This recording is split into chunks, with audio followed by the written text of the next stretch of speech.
ভারতের পশ্চিমবঙ্গের কলকাতার নিউ মার্কেট এলাকার মার্কুই স্ট্রিট মিনি বাংলাদেশ হিসেবে পরিচিত। কারণ এই এলাকায় গড়ে ওঠা সব ব্যবসা প্রতিষ্ঠান ও হোটেল রেস্তোরাঁগুলোর কাস্টমার মূলত বাংলাদেশিরা। কিন্তু সাম্প্রতিক অস্থিরতায় কলকাতার এই মিনি বাংলাদেশে হাহাকার করছেন ব্যবসায়ীরা।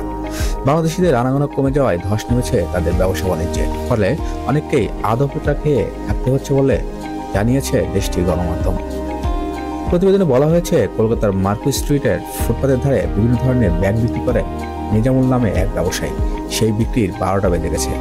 সেপ্টেম্বর থেকেই এই হাল।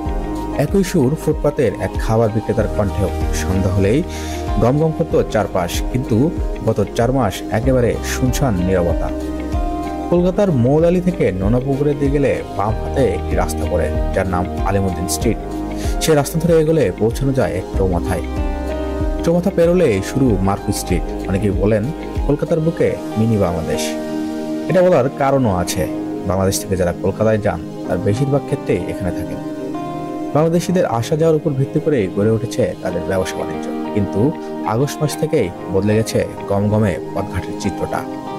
বাংলাদেশে ক্ষমতার পালাবদল হয়ে এসেছেন ডক্টর মোহাম্মদ ইউনূস। শেখ হাসিনা পালিয়েছেন দেশ ছেড়ে। তারপর থেকেই তাদের ব্যবসা বাণিজ্যে বলতে গেলে ধস নেমেছে। ফ্রিস্কো স্ট্রিট, মার্কুই স্ট্রিট মিলিয়ে গড়ে ওঠা মিনি বাংলাদেশ এলাকায় প্রায় 2 শতাধিক হোটেল রয়েছে। আগস্ট মাস থেকেই তাদের ব্যবসা বাজার মন্দ। এবার চলতে থাকলে অনেকের ব্যবসা উঠে যাওয়ার আশঙ্কাও করছেন। হোটেল মালিকরা আবার দুষছেন ভারতের ট্যুরিস্ট ভিসা তুলে দেওয়ার সিদ্ধান্তকে। ট্যুরিস্ট ভিসা উঠে যাওয়ার পর থেকেই কাস্টমার অনেকটাই কমে গেছে বলে দাবি তাদের। শোচনীয় অবস্থা যে শুধু হোটেল মালিকদের তা কিন্তু নয়, বরং সমস্যার ছবি স্পষ্ট বিভিন্ন রেস্তোরাঁতেও।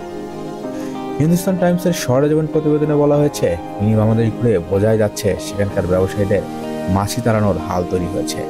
ফুটপাতে যারা ব্যবসা করেন তাদের অবস্থা আরও শোচনীয়। কারণ অনেকেরই আধা পেটা খেয়ে কাটছে দিন। কিন্তু পরিস্থিতি স্বাভাবিক হোক, এটাই চাইছেন সবাই। আতাউর রহমান, নিউজ 10।